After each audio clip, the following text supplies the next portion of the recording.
நாங்கள் இந்தியாவுக்கு புலம்பெயர்ந்து வந்த நாளிலிருந்து அடுத்த 3 மாதங்களுக்குள் நாங்கள் திரும்பி நாட்டுக்கு செல்வோம் என்ற ஒரு எண்ணத்தோடு நாடு திரும்பும் நாளை காத்திருந்தோம் என்ற தெளிவான செய்தியை அப்பப்ப நாங்கள் மனதிலே எண்ணிக்கொள்வோம். இந்த பயணத்தில் ஒரு முடிவில்லாமல் நீண்டு கொண்டு போனாலும் நாட்டுக்கு திரும்புவதற்கென்றே வாழ்ந்து கொண்டிருக்கிறோம். இது எங்களுடைய மனநிலை. ஆனால் தமிழ்நாட்டிலே இன்னமும் அகதிகள் முகாமில் 70,000க்கும் சற்று கூடுதலான அளவுக்கு இலங்கையிலிருந்து புலம்பெயர்ந்து வந்து அகதிகளாக இன்னமும் இருக்கின்றார்கள். அவர்களுக்கான ஒரு அமைப்பை ஏற்படுத்தி அவர்களுக்கான நலன்கள் மற்றும் நல்வாழ்க்கையை நீங்கள் முன்னெடுத்து வந்தீர்கள். இப்பொழுது நீங்கள் இலங்கை திரும்பிவிட்டால் அவர்களது நலன்கள் என்னவாகும் என்கின்ற அந்த கேள்வி இருக்கிறது இல்லையா? அது நான் ஒரு பங்காளியாக இந்த பயணத்திலே இருக்கிறேன். நாங்கள் திட்டமிடும் போது முகாம் மட்டத்தில் முதலாவதாக பேசுவோம், அடுத்ததாக மாவட்ட ரீதியாக, மண்டல ரீதியாக, பிறகு மாநில ரீதியாக பேசி ஒவ்வொரு கட்டமாக எங்களுடைய நடவடிக்கைகளை எடுப்பதுண்டு. அப்படி எடுக்கப்பட்ட ஒரு நடவடிக்கை தான் நாடு திரும்பலுக்கான ஒரு புரிந்துணர்வு ஒப்பந்தத்தை இந்தியா, இலங்கை, ஈழ எதிரியர் மறுவாழ்வு கழகம் அகதிகளுக்காக என்ற முத்தரப்பு ஒப்பந்தம் ஒன்றை ஏற்படுத்தி அதன் அடிப்படையில் நாடு திரும்பல் நடக்க வேண்டும் என்பதை பொதுவாக நாங்கள் முன்வைத்து இரு அரசோடு பேச்சுவார்த்தை நடத்தி வருகிறோம். அப்படியான சூழலில் கட்டம் கட்டமாக தமிழ்நாட்டின் அகதிகள் முகாம்களில் இருக்கக்கூடிய இலங்கை தமிழர்கள் நாடு திரும்பிய பிறகு நீங்கள் நாடு திரும்பினால் அந்த பணிகள் முழுமை அடையும் என்கின்ற ஒரு வாதமும் வைக்கப்படலாம் இல்லையா? ஓரளவுக்கு அவர்களோடு இணைந்து நானும் நடந்து செல்ல வேண்டும். நான் தனியாக செல்ல நான் எண்ணவில்லை. அவர்களோடு சேர்ந்து நாங்கள் ஒன்றாகத்தான் செல்வோம். இப்படி செல்லும் போது சிலர் முன்னே செல்லக்கூடும், சில காலம் தாழ்ந்து திரும்பக்கூடும். உதாரணத்துக்கு கல்வி பயிலுகின்ற மாணவர்களை பொறுத்தளவிலே ஒரு பொது புரிந்துணர்வு ஏற்பட்டிருக்கிறது.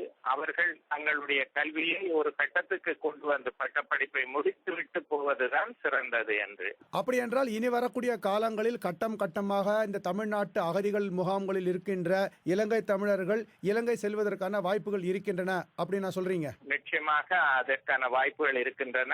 அது சற்று தாமதப்படுவதற்கு முக்கிய காரணம் இலங்கையிலிருந்து வருகின்ற செய்திகள் இங்கிருக்கிறவர்களுக்கு சில ஐமிச்சங்களை ஏற்படுத்துகின்றன.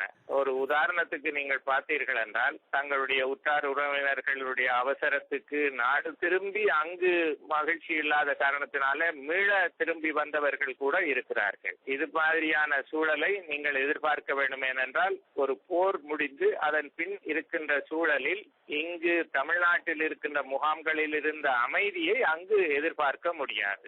இப்ப தமிழ்நாட்டில் முகாம்களில் இருந்த அமைதியை இலங்கையில் எதிர்பார்க்க முடியாது என்றால் இன்னமும் இலங்கையில் நிலைமைகள் இயல்பு வாழ்க்கைக்கு திரும்பவில்லை அப்படி என்றுதானே புரிந்து கொள்ள முடியும்? இயல்பு நிலைக்கு திரும்புவது திரும்பாதது ஒரு கேள்வியாக இருக்கின்ற அதே நேரம் அது காட்சி பொருளாக இருக்க வேண்டும், அதை உணர வேண்டும், அனுபவிக்க வேண்டும். தமிழ் மக்கள் ஆட்சியில் பங்கு கொள்ளுகின்ற ஒரு சூழ்நிலை வர வேண்டும். அந்த சூழல் இன்னும் ஏற்படவில்லை.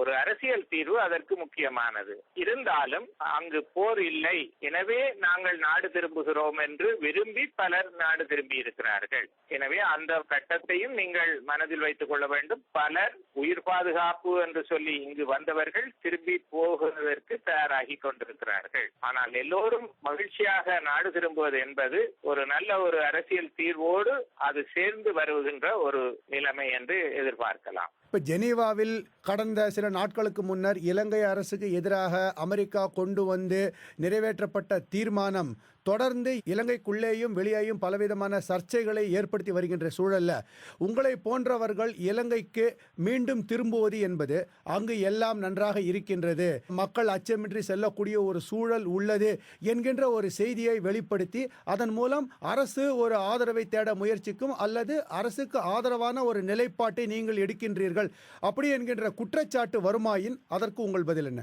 என்னுடைய சொந்த நாட்டுக்கு நான் செல்வது என்பது என்னுடைய உரிமை மட்டுமில்லை, என்னுடைய விருப்பம். அதற்கு அர்த்தம் கற்பிப்பதற்கு நான் இடம்பெற போவதில்லை. அதே நேரம் நாட்டில் உள்ள தற்போதைய சூழல் என்பதை பற்றியது அங்கு போய் வருகின்ற ஒருவர் என்ற முறையிலே அந்த சூழலிலே போய் வர முடியும் என்பதை நான் தெளிவாக புரிந்து கொண்டிருக்கிறேன். எனவே தற்போது உயிருக்கு ஆபத்தான சூழ்நிலை என்று போர்க்காலத்தில் இருந்த சூழ்நிலை இல்லை. அதே நேரம் இதை விட நல்ல ஒரு சூழல் வர வேண்டும் என்று எதிர்பார்ப்பதுதான் பொதுவான தமிழர்களுடைய அபிலாஷை. இருக்கிறார்கள். புலம்பெயர் தமிழ் அமைப்புகளும் சரி, பல தமிழர்களும் குறிப்பாக மேற்கு நாடுகளில் இருக்கக்கூடியவர்கள் இலங்கைக்கு எதிராக போர் குற்றச்சாட்டுகள் கொண்டு வரப்பட வேண்டும், போரின் இறுதி கட்டத்தில் நடைபெற்ற விடயங்கள் குறித்து ஒரு சுயாதீனமான விசாரணை நடத்தப்பட்டு யார் இரு தரப்பிலும் தவறு இழைத்திருந்தாலும் அவர்கள் நீதியின் முன் நிறுத்தப்பட வேண்டும் என்றெல்லாம் குரல் கொடுத்து வருகின்றார்கள். அப்படியான கோரிக்கைகள் வந்துள்ள சூழலில் நீங்கள் நாடு திரும்புவதாக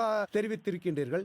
அந்த கோரிக்கைகளையும் நீங்கள் நாடு திரும்புவதும் இணைத்து பார்க்க முடியுமா? உங்களுடைய நிலைப்பாடு என்ன? இரண்டுக்கும் தொடர்பு இல்லை. 28 வருடங்களாக ஒரு விலாசம் இல்லாதவன், எனக்கென ஒரு அங்குல காணி இல்லாத நிலையிலே இங்கு வாழ்ந்தேன். நிச்சயமாக தாய்மண் என்னை அழைக்கிறது, நான் திரும்பி செல்லுவேன். இந்த காலகட்டத்திலே போரின் கடைசி கட்டத்தில் நடந்த மனித உரிமைகள் பற்றிய இந்த விவாதங்கள் தற்போது உள்ள சூழலை பிரதிபலிக்க மாட்டா. அதுக்கும் இதுக்கும் சம்பந்தம் இல்லை. சென்ற மே மாதம் தெல்லிப்பளை உயர் பாதுகாப்பு வலய கட்டுப்பாட்டுக்குள் இருந்து விலக்கப்பட்டு அதனுடைய குடியிருப்பாளர்கள் தங்கள் சொந்த இடங்களுக்கு போவதற்காக வழிவிடப்பட்டது. மனித உரிமைகள் போரின் கடைசி கட்டத்தில் நடந்தவை பற்றிய விவாதங்கள் நாங்கள் எங்களுடைய பயணத்தை ஆரம்பிக்கும் போது இருக்கவில்லை. இருந்தாலும் இந்த அளவுக்கு வேகமாக இருக்கவில்லை. எனவே ஒன்றுக்கு ஒன்று சம்பந்தப்பட்டது அல்ல.